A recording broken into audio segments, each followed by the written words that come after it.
Nabalitaan ko rin na nasa ibang bansa na ang pamilya Valdez to monitor Nika's health. Hindi na rin ako nag-usisa pa.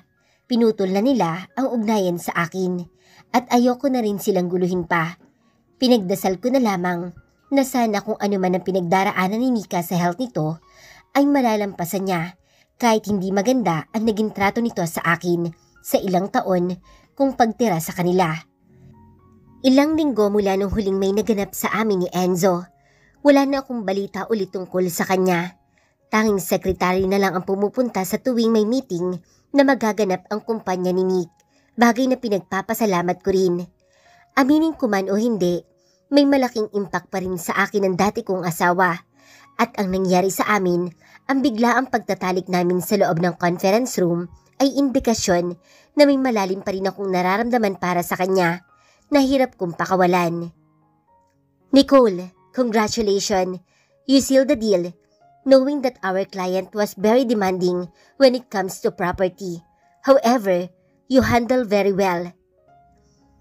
Masayang pagbati ang bumungad sa akin galing kay Nick pagdating ko sa opisina.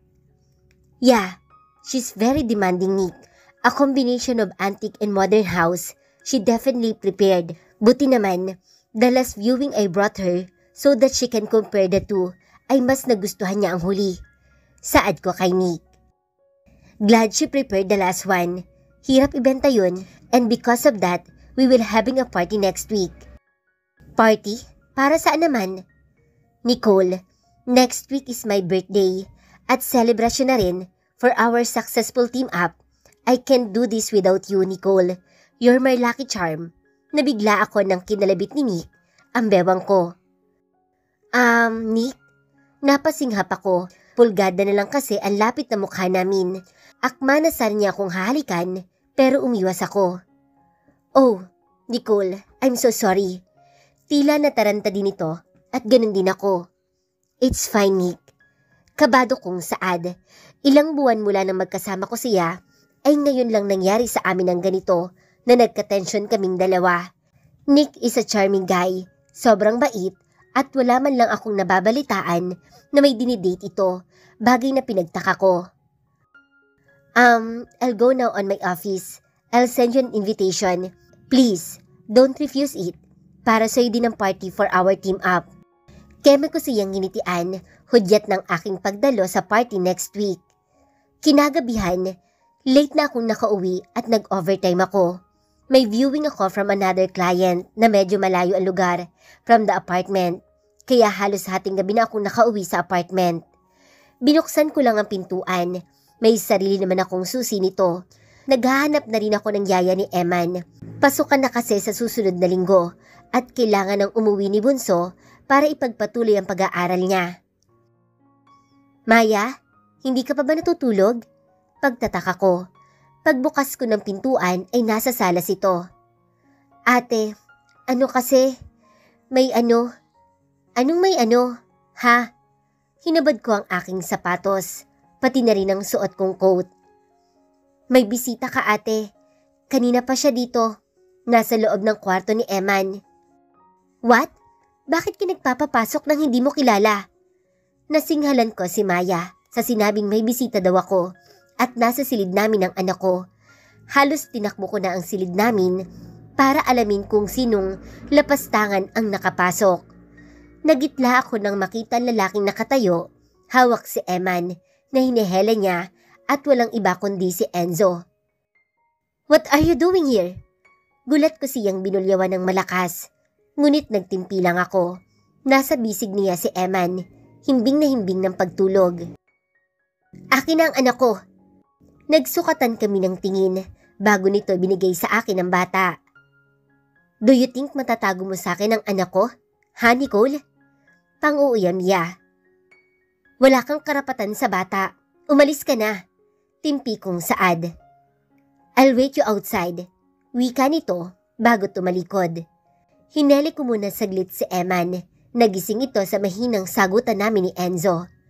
Paglabas ko ng silid, ay nasa labas ito ng apartment at naninigarilyo. Huwag mong dalhin ang bisyo mo dito. Wika ko. Mabilis naman niyang pinatay ang kanyang sigarilyo. I'm sorry. Aniya, na nagdala pa talaga ito ng disposal ashtray. Why are you here? Diretsahan kong tanong. Ha? Simple lang, para kunin kayo.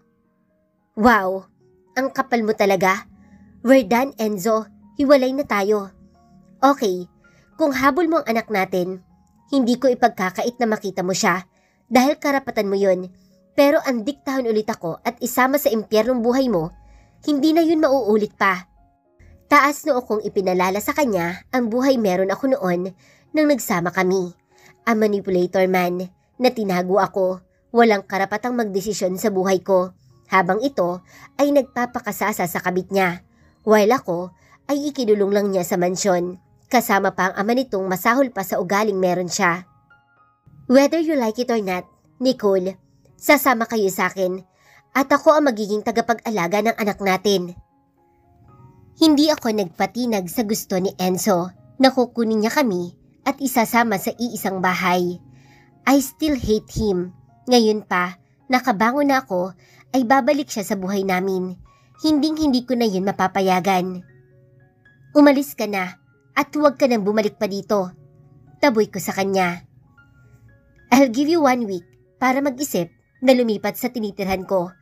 After a week, kung magmamatigas ka pa, ay dadaanin na lang kita sa santong paspasan. Pagbabanta nito. Diyan ka naman magaling, di ba?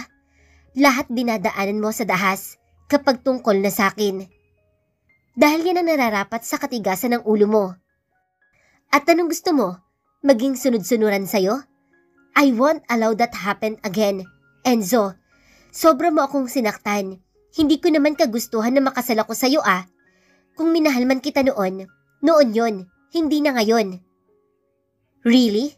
Then how could you explain inside the conference room the way you moan Nicole, screaming my name in so much pleasure?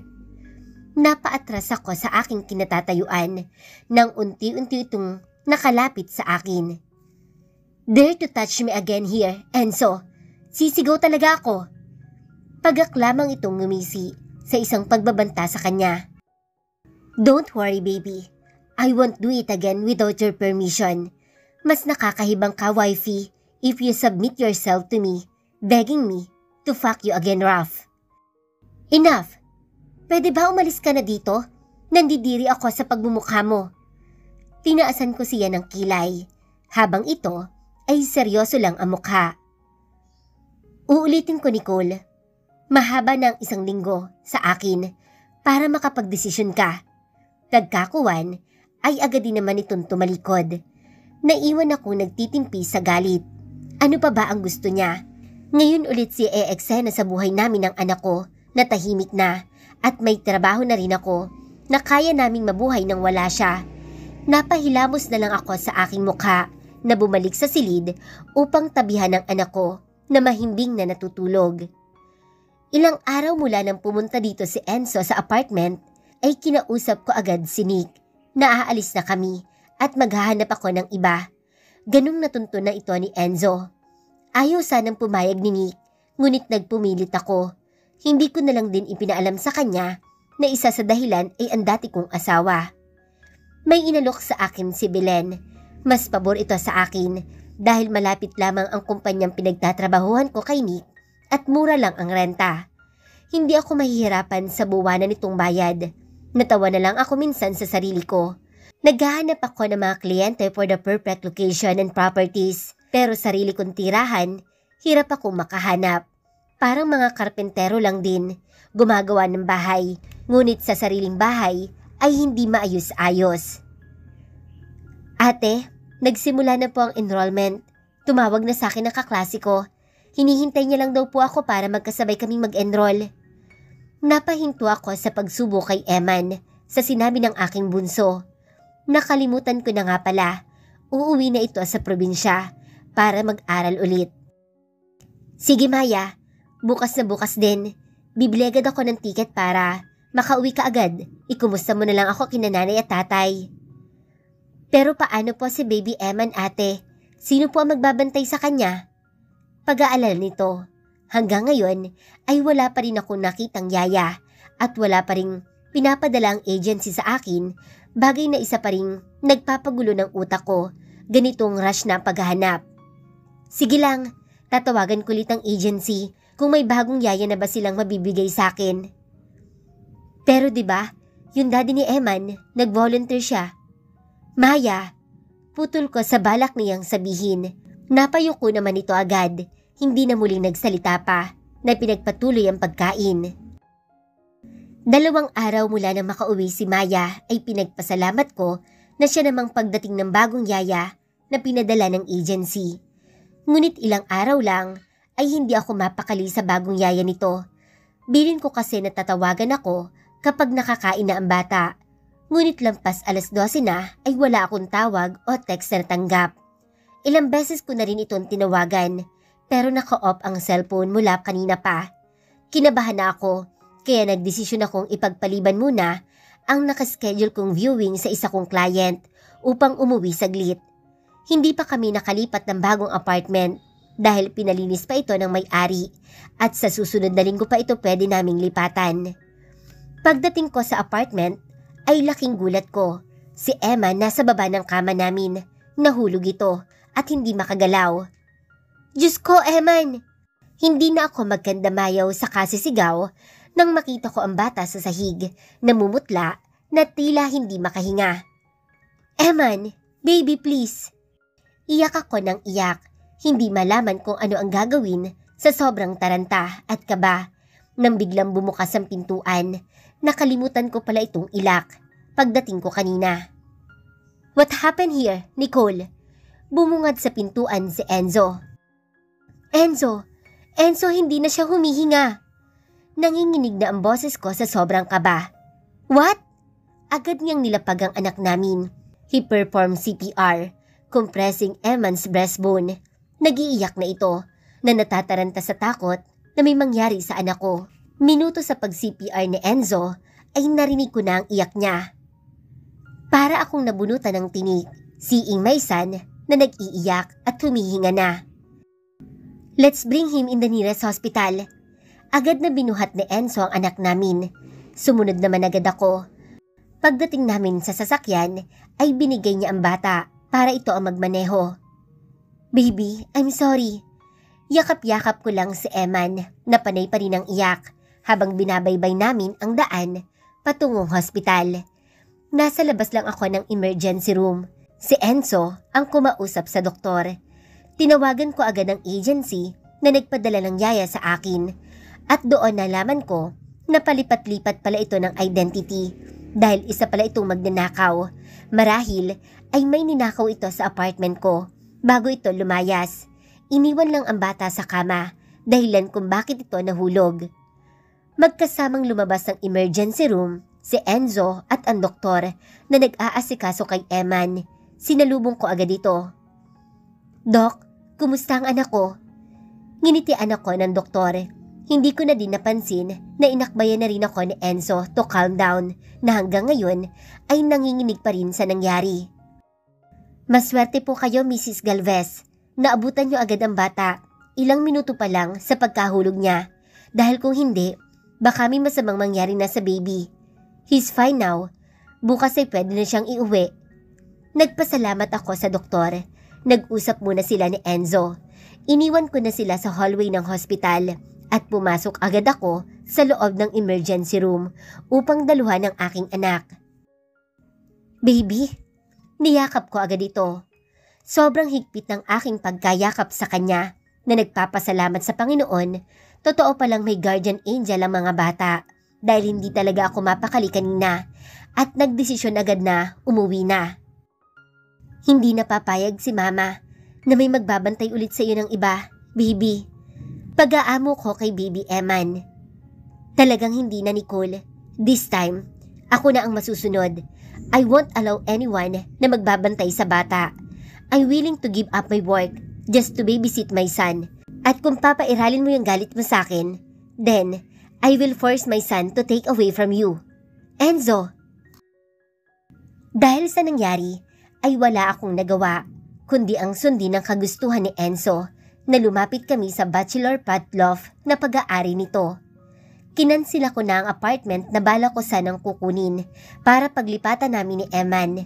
Naunawaan naman ito ni Belen at siya na mismo ang kumausap sa may-ari na hindi ko na lang itinuloy ang pagrerenta.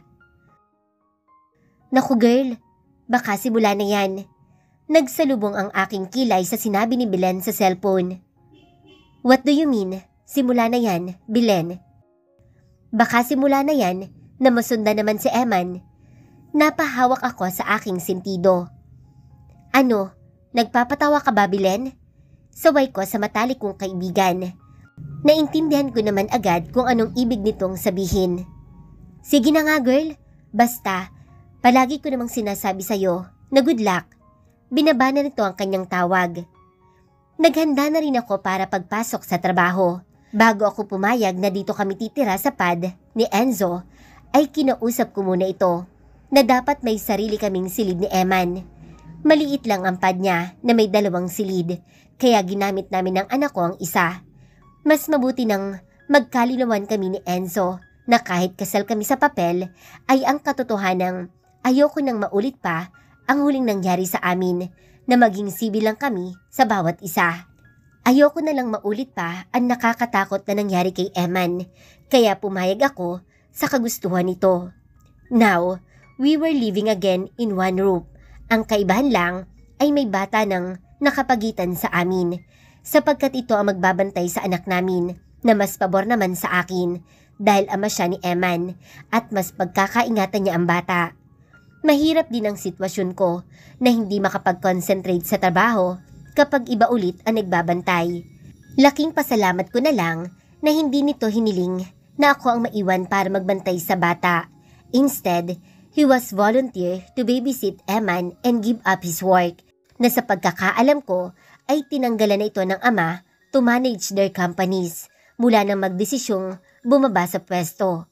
Nagkainitan raw sila ng matandang Galvez na ang pag-uwi ni Enzo sa mansyon ay ipinagbawal na rin ng matanda sa galit nito. Base rin sa narinig ko mula sa kanyang sekretarya, sa tuwing may magaganap na meeting sa company ni Nick, ay may malaking proyekto itong kakasain sa bansang UK. Kung kailan man ito, ay wala na akong pakialam pa sa buhay niya. Ang magampanan nito ang pag-aalaga sa bata ay siya lang mahalaga para sa akin ngayon. Na-late na ako sa usapan namin ng aking kliyente. Matyaga lang ito naghihintay sa akin. Hindi ko naman batid kung nagustuhan niya ba ang property na tiningnan namin. Para kasi itong hindi interesado sa 2 proposal ko. Hindi rin madali ang pagiging ahente, lalo na't may mga kliyente na pinapagod ka lang, nagkagastos ka pa, hindi naman pala bibili. Maaga akong nakauwi sa pad ni Enzo. I used key card to access the door, a duplicate card. Naabutan ko pa ito na abala sa paglalaba, habang si Emma naman ay nasa stroller, katabi niya lang at abala din sa kinakabkab nitong pagkain.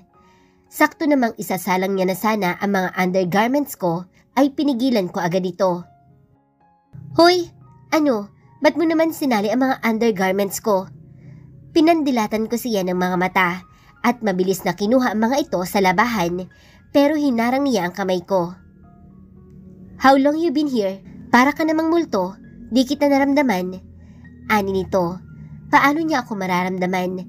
Masyado siyang concentrate sa ginagawa niya.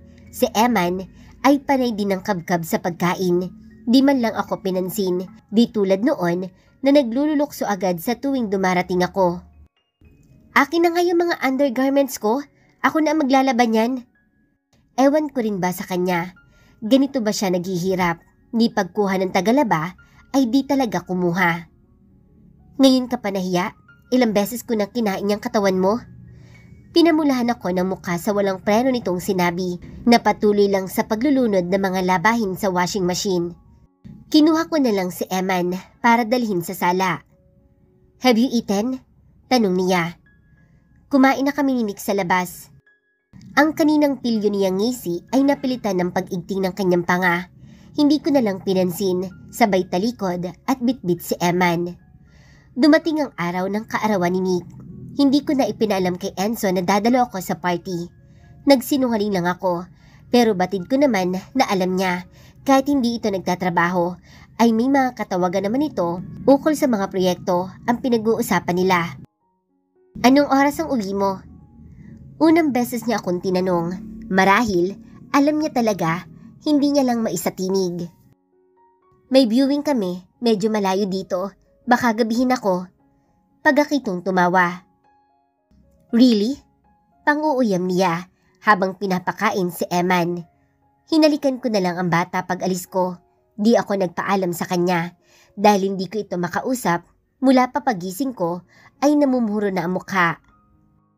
Halos lahat ng mga kasosyo ni Nick ay imbitado sa party niya. Mga kakilala ko na rin ang iba. Pati mga empleyado na kasamahan ko ay nandito rin nagkakasiyahan. Nakaramdam naman ako ng hiya nang ipakilala ako ni Nick sa lahat. Hiya na may kasamang tuwa. Because this is the first time someone has acknowledged my worth. Yung saya na ipagmamalaki ka, bagay na hindi ginawa ni Enzo sa halos isang taon naming pagsasama noon. Happy? Binigyan ako ng wine ni Nick. Oh, happy birthday again, Nick. And thank you. Masaya kong sambit. Welcome, Nicole. I told you, para rin sa iyo ang party na to. For our great partnership. Tinaas niya ang kupita. Cheers, Nicole. At sana, hindi lang matatapos sa pagiging partner natin sa trabaho. Sana ay masigit pa doon. Makahulugan itong sabi. Tipid naman ang pinakawalan kong ngiti. Kahit hindi niya man sabihin, ay naramdaman ko naman ang nais niyang ipabatid. Kahit ganito ang nangyari sa amin ni Enzo, ay ayoko namang maging bastos. I still respect our marriage. Bagay na hindi isinaalang-alang noon ni Enzo. Dahilan na hanggang ngayon, kinakamuhian ko pa rin ito. Alam ni Nick na nagsasama kami sa iisang bubong for our child safety. Dahil sa nangyari noon kay Eman. Uncle, pinagalitan ako ni Mami. Naputol ang usapan namin nang may dalagitang lumapit sa amin ni Nick. Baby, what happened? Tura nito, nakamasid lang ako sa kanila. Excuse Nicole, she's my ate's daughter. Masyadong spoiled sa akin.